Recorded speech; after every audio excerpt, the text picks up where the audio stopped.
Gracias. Tengan todos muy buenos días. Primero que todo, darle gracias a Dios por estar aquí en este momento compartiendo con ustedes no solamente las experiencias sobre este tema, sino también por compartir el ver caras que a veces uno no ve, colegas, compañeros de trabajo, de estudio, de universidad, y alumnos y exalumnos que hoy también nos acompañan. El tema de las consecuencias de los conflictos de competencia entre la jurisdicción laboral y contenciosa administrativa, como cualquier tema en el que estamos en una zona limítrofe, pues presenta los problemas propios de una zona limítrofe. Si no, traigamos a la mente los problemas con Nicaragua y Panamá. Cualquier zona limítrofe, sea física o sea jurídica, siempre va a generar conflictos. Y en el caso concreto del derecho laboral, pues ustedes han visto que a veces se presentan conflictos entre la jurisdicción laboral, por ejemplo, con la jurisdicción civil, etcétera. ¿Por qué? Porque hay temas que evidentemente cuesta ubicarlos. Y en el caso concreto que nos ocupa, evidentemente en materia de empleo público, estamos en un caso frontera, zonas límites donde podríamos pensar en materia contenciosa o en jurisdicción contenciosa, o podríamos ubicar un caso en la jurisdicción laboral. Y ese debate, toda esa controversia no es casual, y ya ya don Héctor en la conferencia magistral nos contextualizaba el tema prácticamente desde la promulgación del Código y de Trabajo en el año 43 y la creación del Estatuto del Servicio Civil. Yo particularmente voy a contextualizar el tema porque me parece que es importante argumentar por qué uno llega a una conclusión. Sí quisiera decirles que el tema pasa por un matiz importante, que es el tema del derecho fundamental a la justicia, y ese derecho no solo a la justicia en términos generales, sino a una tutela judicial efectiva que le garantice al ser humano, al ciudadano, que no solo va a tener acceso a presentar una demanda, sino que esa demanda va a ser conocida por un juez competente que conozca de la materia. Y justamente cuando hablamos de los conflictos de competencia, la experiencia que tenemos es que este derecho fundamental a una justicia pronta, y por consecuencia, si no es pronta, tampoco va a ser cumplida de pronto, se ve vulnerado. Es decir, cada vez que se debate la competencia entre lo contencioso administrativo y lo laboral, evidentemente hay una vulneración importante a ese derecho fundamental que todos tenemos en nuestro país, de que los asuntos se conozcan de forma pronta y cumplida. Y vamos a ver por qué digo esto.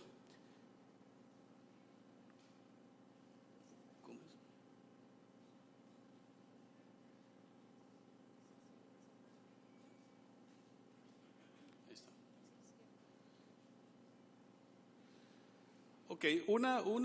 digamos que las normas básicamente están para satisfacer los intereses de quienes recurren a ellas. Nadie recurre a una norma por simple banalidad. Sirven desde luego para obtener una resolución de un conflicto. Les decía entonces que en ese sentido este tema tiene relevancia en la medida en que podría verse afectado esa garantía constitucional que les hablaba al inicio. El tema concreto de los conflictos de competencia, voy a hablar de experiencias, de investigaciones que hemos hecho sobre sentencias de la Sala Primera, y vamos a ver cómo la Sala Primera, a partir del voto de la Sala Constitucional que declara inconstitucional el inciso A del artículo 3 del Código Procesal Contencioso, vamos a ver que la sentencia de la Sala genera montones de dudas que, a mi juicio, hasta hace poco vienen terminándose de matizar con sentencias de la Sala Primera. Es decir, a diferencia de lo que piensan algunos, que la Sala Constitucional dejó claro el tema, cuáles asuntos iban a lo contencioso y cuáles a lo laboral, vamos a ver con sentencias concretas que traigo que evidentemente este tema ha sido un desorden porque algunos asuntos han ido a la vía laboral y asuntos muy parecidos de instituciones y funcionarios, digamos, en igualdad de condiciones, en otras circunstancias los envían a la vía contenciosa administrativa y en otras a la vía laboral. El tema de la función pública, del empleo público, digamos, tiene una regulación en la Ley General de la Administración Pública. El artículo 111 de la Ley General de la Administración Pública define lo que es un servidor público. Dice que es la persona que presta servicios a la administración a nombre y por cuenta de esta, como parte de su organización en virtud de un acto válido y eficaz de investidura con entera independencia, el carácter imperativo, representativo, remunerado, permanente y público de la actividad. Y el inciso tercero hace allí mismo una exclusión de quienes no se consideran servidores públicos. Dice, no se consideran servidores públicos los empleados de empresas o servicios económicos del Estado encargados de gestiones sometidas al derecho común. Entonces ya por ahí la Ley General de la Administración Pública en el año 78 marca un derrotero de cuáles en principio son considerados servidores públicos y cuáles están excluidos de la regulación de naturaleza pública. El 112, que ya lo refería don Héctor Blanco, igualmente, bueno, y que fue reformado, agregado un inciso, el inciso quinto, pues básicamente en la misma línea dice que el derecho administrativo será aplicable a las relaciones de servicio entre la administración y sus servidores, y en el inciso 2 hace una exclusión apartando de estas regulaciones del derecho administrativo las relaciones de servicio con obreros, trabajadores, empleados que no participan de la gestión pública de conformidad con el párrafo tercero del artículo tercero. Entonces, a partir de la ley general, pues tenemos, como les decía, un derrotero. Y claro, esto no implica que el asunto fue claro con la promulgación de la Ley General de la Administración Pública en el año 78. Traje una sentencia, por razones de tiempo, traje una sentencia de mayo de 1987. Es una sentencia que fue dictada por la Sala Primera, justamente conociendo un conflicto de competencias. Acordémonos que estamos en el año 87, creo que ya estaba la Sala Constitucional, no, todavía no, faltaban 2 años para la Sala Constitucional. No había, obviamente, Código Procesal Contencioso ni nada de esto. La Sala Primera en esa ocasión, en esta sentencia que ustedes tienen en pantalla, estuvo integrada por los magistrados Antonio Arroyo, el magistrado Fernando Coto Albán, don Edgar Cervantes, don Alejandro Rodríguez y Ricardo Zamora. Y vean qué interesante lo que dice esta sentencia. Voy a leer la parte que interesa. Dice, desde otro perfil, la discusión de si el actor, por haberse desempeñado como ministro, consejero, en lo tocante a su servicio, le es aplicable el derecho administrativo, es asunto que bien puede dilucidar la jurisdicción laboral. Oigan, pues en todo caso, en virtud del principio de plenitud del ordenamiento jurídico, los jueces de cualquier materia que sean, deben resolver los asuntos de que conocen y respecto de los cuales existan lagunas en la materia específica, acudiendo a la normativa y hasta los principios generales de las demás materias jurídicas. También la aplicación de normas legales de diversas disciplinas jurídicas a un mismo asunto no está vedada y por el contrario es frecuente que se haga, pues un mismo instituto o una misma cuestión puede ser tratada simultáneamente por varias fuentes del derecho. Por ello, los jueces de trabajo pueden anular actos administrativos. Vean qué interesante, desde el año 87, bueno, y probablemente desde antes, ya la Sala Primera tenía claro o orientaba en el sentido de que los jueces de trabajo podían anular actos administrativos que hayan dado origen a relaciones de servicio, a aplicaciones del régimen disciplinario o a cualquier otra situación jurídica relacionada con un conflicto individual o colectivo entre trabajadores y patronos cuando el acto es ilegal, ya sea por reñir con normas laborales o administrativas. Bueno, esta línea jurisprudencial, desde luego, no fue pacífica, es decir, siempre hubo alguien que pensaba distinto. Y justamente en esta sentencia hay un voto salvado del magistrado Alejandro Rodríguez, que en lo esencial dice que para quien suscribe este voto, el magistrado Alejandro Rodríguez, el presente caso es de conocimiento de la jurisdicción contenciosa administrativa, dado que la petitoria de la demanda y el derecho en que se funda así lo hace innecesario con el objeto de no limitar de antemano las posibilidades que se apuntan en la acción. Entonces, este voto salvado deja claro pues, que había divergencia aún dentro de la misma sala, de 5 integrantes. Esta línea, que les decía, que si bien entiendo que pues, ahí estuvo algunos vaivenes, generalmente o de forma prolongada se mantuvo y entiendo yo que se recoge en el Código Procesal Contencioso, porque justamente lo que hace el Código Procesal Contencioso al emitir el artículo 3 es recoger esa línea jurisprudencial. El artículo 3 ya declarado inconstitucional decía en su redacción original que la jurisdicción contenciosa administrativa y civil de Hacienda no conocerá las pretensiones siguientes. Inciso A, las relaciones con la conducta de la administración pública en materia de relaciones de empleo público, las cuales serán de conocimiento de la justicia laboral. De hecho, el doctor Fernando Bolaños, en una serie de publicaciones que hizo en el diario La Nación a propósito de la declaratoria de inconstitucionalidad del inciso A del artículo 3, mediante la sentencia 9928 del 2010, hizo 3 publicaciones, hizo la primera y después hizo una réplica a otras publicaciones que hizo el magistrado Ginesta, donde básicamente dice, bueno, que el asunto había venido quedando zanjado con la línea jurisprudencial que se venía dando antes del CPECA y ya una vez con el Código Procesal Contencioso, pues queda ya en firme en este artículo 3. El asunto es que se dicta la sentencia 9928-2010 de las 15 horas del 9 de junio del 2010 y la Sala declara inconstitucional este inciso A del artículo 3, donde básicamente pues,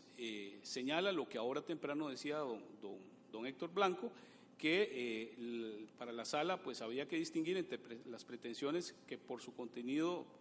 material pues, correspondan a una u otra jurisdicción y el régimen jurídico aplicable. No me voy a detener a esto para no atrasar el curso de la exposición, sobre todo que ya don Héctor ampliamente hizo referencia a esto. Bueno, para muchos, y ahora hubo una intervención que decía que con esta sentencia quedaba claro el tema y la realidad desde mi punto de vista y respetando los criterios divergentes o que no sean coincidentes con el de esta persona que está al frente, los conflictos de competencia han venido igualmente, yo diría que con más fuerza, han tenido no una línea, sino varias líneas. Y vamos a ir viendo algunas sentencias. Aquí tenemos la 59-2010, dictada por el Tribunal Contencioso Administrativo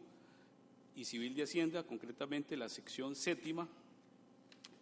que se refiere a un asunto contra la Municipalidad de Valverde Vega y básicamente dice que en materia de empleo público la competencia jurisdiccional está determinada por la naturaleza de la pretensión que se esgrime. De este modo, cuando lo que se solicita es la anulación del acto administrativo que dispone la separación del funcionario, como ocurre en este caso, no hay duda, dicen que no hay duda, de que la competente es la jurisdicción contenciosa administrativa por ser la única que está dotada de las atribuciones necesarias para hacerlo conforme se desprende del artículo 49 de la Constitución Política. Es decir, aquí no se entra a analizar absolutamente nada más que la pretensión. Y como dice, anulación de un acto administrativo, ya ese solo elemento para esta sentencia es suficiente para que el asunto sea declarado competencia del Tribunal Contencioso. Básicamente para eso puse esta sentencia, para que vean ustedes que en el año 2010, concretamente, en este caso específico, ese era el criterio orientador para determinar la competencia. Posteriormente, en otro caso, un año después, en el año 2011, es un caso muy interesante, porque es una trabajadora que alega ser despedida en periodo de lactancia, recurre a la vía laboral y como el artículo 94 habla de una prohibición de despido de la mujer en periodo de lactancia, lógicamente esta trabajadora va al juzgado de trabajo y como allí en el artículo 94 bis se señala que la contravención a esa prohibición genera la posibilidad de solicitar la reinstalación de la trabajadora, pues solicita la reinstalación. Y en derecho nos han enseñado que cuando un acto se atenta contra una prohibición, se violenta una prohibición y hay una restitución, en el fondo estamos hablando de una nulidad, ¿cierto o no? Hay una nulidad del acto, todo vuelve al estado anterior, consecuentemente se reinstala la trabajadora. La trabajadora en su pretensión pone expresamente, solicito que de conformidad con el artículo 94 bis se declare la nulidad del despido y en consecuencia se me reinstale inmediatamente mediante el proceso sumario establecido en dicha norma. Pues resulta que el juez de trabajo, como estaba en ese momento, era el momento como más de más duda, resulta que el juez de trabajo se declara incompetente porque dice que lo que se está solicitando es la nulidad de un acto administrativo. Y aunque parezca un cuento, ahí está el número de sentencia, pueden consultarlo, el asunto se va a la jurisdicción, se va a la sala primera, a la sala segunda, obviamente por ser un asunto de competencia y así establecerlo el Código de Trabajo y posteriormente, por así disponerlo la ley la ley orgánica del Poder Judicial, pues va a la sala primera que es la competente para definir la competencia entre ambas jurisdicciones. Desde luego que esto no se resolvió rápidamente, solo el juzgado duró un tiempo en declararse incompetente, 4 meses en la sala segunda y 1 año y medio en la sala primera. Estamos hablando que solo para discutir la competencia nos llevamos 2 años para una trabajadora que ya tenía un niño de 6 meses, no sé cuánto tenía, y claro, después de 2 años el asunto va a la jurisdicción laboral, la sala primera de forma atinada señala que la jurisdicción competente es la laboral desde luego, y para ello pues señala lo que se alega de que hay una norma que expresamente le da competencia a la jurisdicción laboral, norma que no ha sido declarada inconstitucional. Lo interesante es que la sala primera, en este caso que es la sentencia 1030 del 2011, del 23 de agosto de 2011, señala que estamos en una relación de empleo público, dice. Entonces ahí uno se queda, pero es el Instituto Nacional de Seguros. No es cierto que por ahí el artículo 112 dice que los servicios económicos del Estado no se consideran de empleo público. Pues aquí hay un ejemplo de que el asunto no quedó claro con la sentencia de la Sala Constitucional y la Sala Primera, en esas primeras resoluciones que dicta sobre conflictos de competencia, pues señala, por ejemplo, que en el caso del INSS hay empleo público, pero por tratarse de la aplicación de una norma especial para estos casos, que es el 94 bis, que expresamente señala la competencia para el juzgado de trabajo, pues lógicamente va para el juzgado de trabajo. No les voy a seguir contando cuánto duró este caso porque podemos enfermarnos del hígado. Seguidamente,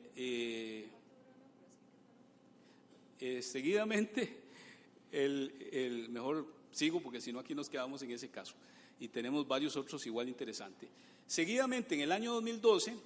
hay otro caso que a partir de la experiencia de este caso anterior que dice la sala que es empleo público la relación que tiene un trabajador del INSS que no ejerce, ahí hay 2 temas. El trabajador del INSS, como en este caso concreto, no solamente trabaja en una institución que presta un servicio económico, sino que además es un trabajador que no ejerce gestión pública, es un trabajador pues, ordinario, no tiene puesto de jefatura ni cosa que implique gestión pública. Este segundo caso del INSS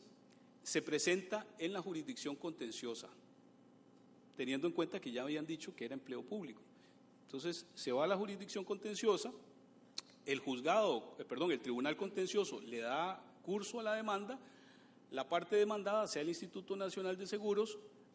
interpone la excepción de falta de competencia por razón de la materia y el tribunal pues no le queda otra que mandarle el asunto a la sala primera. Lo interesante es que pese a todos estos criterios que acabo de decir, de que es una empresa pública de servicios económicos, que presta servicios económicos y que no es un trabajador que ejerce gestión pública, el caso, la sala primera dice que debe radicarse en la jurisdicción contenciosa administrativa. Entonces, otro segundo ejemplo de que el asunto, por lo menos en el año 2012, no estaba claro para mi gusto, para la sala primera no lo tenía claro. Y es interesante porque uno lee todas las sentencias de sala primera y el discurso es el mismo, y en el último, considerando, resuelven el caso. Entonces, toda la argumentación es la misma, pero la resolución de casos es distinta en algunos casos, por lo menos para esta época. Dice la sala en esta sentencia, la 466, en el considerando quinto, dice: de conformidad con lo anteriormente expuesto y conforme las pretensiones indicadas en el considerando primero en el presente asunto, se solicita la nulidad de actos administrativos emitidos en ejercicio de potestad de imperio dentro de una relación de empleo público regida además por el derecho público. Oigan, caso del INSS. No obstante, el procedimiento que se… No, perdón, estoy leyendo la de la señora que despidieron en estado de lactancia. Dice: de conformidad con lo anteriormente expuesto y conforme las pretensiones indicadas en el considerando 1, entre las cuales se solicita se anule y deje sin efecto el acto administrativo, su reinstalación y el cobro de daño moral que a criterio del actor ha sufrido, así como salarios caídos, considera esta Cámara que es claro que lo que se reclama son extremos que por fuero de atracción corresponden a la jurisdicción contenciosa administrativa. Por fuero de atracción porque se pedía la nulidad y los demás extremos laborales. Entonces, aplicando el fuero de atracción, creo que del artículo 43 del Código Procesal Contencioso, pues ellos dicen que es materia contenciosa administrativa. Quedan 5 minutos y esta era la introducción apenas. Bueno, en el café les puedo contar todos los casos que traigo para los que les interese. Hay otro, lo que quiero rescatar de estas dos sentencias, además, es que pareciera que el criterio que impone la sala primera en esas épocas es el criterio de la pretensión, donde diga nulidad es materia contenciosa. Posteriormente, hay otros casos del Banco Costa Rica y un caso del Banco Popular que es interesante. En el caso del Banco Costa Rica, pese a que lo que se pide es hay un caso antes del ICE que, según la sala primera, en este caso, al pedirse la reinstalación, señala que corresponde el asunto a la jurisdicción contenciosa, un caso del ICE. Estamos en marzo del 2013. En septiembre del 2015, otro caso, la sentencia 1065, dice que en este asunto, de conformidad con lo pretendido, así como las funciones que realizaba el actor en el Instituto de Demandado, que también es el ICE, estima esta Cámara que para el caso concreto, como se trataba de un trabajador que no participaba de la gestión pública, al tenor de lo establecido en el artículo 112, párrafo segundo de la Ley General de la Administración Pública, la jurisdicción competente es la laboral. Vean ustedes que ya en el 2015 la sala primera ya ahí sí toma en cuenta el otro factor, que es si ejerce o no gestión pública.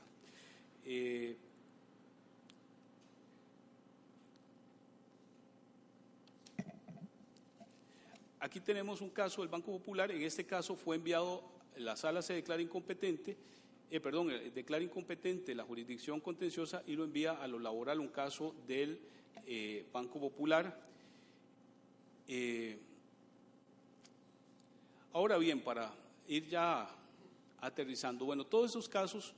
señalan que evidentemente la sala ha venido con el tiempo delimitando, ya pareciera que en las últimas sentencias por lo menos analiza el tema del régimen aplicable, del régimen jurídico y el tema de las pretensiones. Pero bueno, esto genera, como les decía, una gran inseguridad jurídica. Muchos colegas pues les da miedo presentar un caso, no saben si ir a la vía laboral o a la vía contenciosa, porque aún a pesar de las sentencias de la sala primera, pues siempre hay dudas. ¿Y qué plantea la reforma procesal laboral? Bueno, la reforma procesal laboral plantea en el 420 básicamente la competencia laboral. El primer párrafo dice que los asuntos que conoce la jurisdicción de trabajo son básicamente los que requieran aplicación de la norma de derecho del trabajo y seguridad social y los principios que le informan, así como los asuntos conexos en las relaciones sustanciales propias de ese derecho. Y en el segundo párrafo, pues ahí era un poco la complicación que hablaba don Héctor, porque en principio habla de que ir a lo laboral, las relaciones de empleo público para el cobro o cumplimiento de extremos laborales, pero después hay como una especie de contradicción porque dice que también las impugnaciones o nulidades de actos relativas a dicho empleo, cuando por su contenido material o sustancial y el régimen jurídico aplicable deban de ser ventiladas ante la jurisdicción laboral. Yo diría que en este caso, este párrafo, desde mi punto de vista, lo que quiere decir es que en caso de empleo público, pues tiene que ponderar esas dos circunstancias, régimen jurídico aplicable y naturaleza de las pretensiones. Eso es lo que yo entendería para aplicar este 420. En conclusión, pues ahí está un resumen de lo que acabo de decir del 420, pero me parece a mí que la reforma procesal laboral deja un camino orientador porque no podemos interpretar la norma solo viendo un artículo, hay que interpretarla integral y armónicamente, de tal manera que si vemos los antecedentes jurisprudenciales, si vemos el artículo 111 y 112 de la Ley General de la Administración Pública, y vemos el 420 en relación con el 682 y el 683, así como el artículo 689, pareciera que la reforma, y eso algo adelantaba don Héctor, define quién ejerce y quién no ejerce gestión pública. Y esto es un criterio importantísimo, no solamente para lo que está regulado allí, porque este artículo 689 va referido a quienes pueden conciliar y arbitrar en el sector público, es decir, quiénes están exentos y quiénes están posibilitados en el sector público para recurrir a la vía de solución alterna de conflictos, pero creo que haciendo una interpretación armónica de estas normas con los antecedentes jurisprudenciales, creo que podría zanjarse esa divergencia que hay en relación a la competencia laboral y contenciosa. No voy a leer los artículos por razones obvias porque ya doña Fabiola me va a apagar el micrófono, y entonces voy a ir a la conclusión. La conclusión básicamente es que a partir de la reforma del Código de Trabajo establecida por medio de la reforma procesal laboral, el operador jurídico tiene la oportunidad de hacer una interpretación integral, armónica y congruente de los artículos 420, 689 en relación con los artículos 111, 1 y 2, 112, 1 y 2 y 5 de la Ley General de la Administración Pública. Esta interpretación integral, armónica y congruente de estas normas podría ser de utilidad al juez para discernir adecuadamente la competencia de los tribunales de trabajo para los casos de empleo público, no excepcionados en el 689 del Código de Trabajo reformado con la reforma procesal laboral. De esta manera podría garantizarse a los ciudadanos el cumplimiento del derecho fundamental de acceso a la justicia de forma pronta y cumplida. Muchísimas gracias por su atención.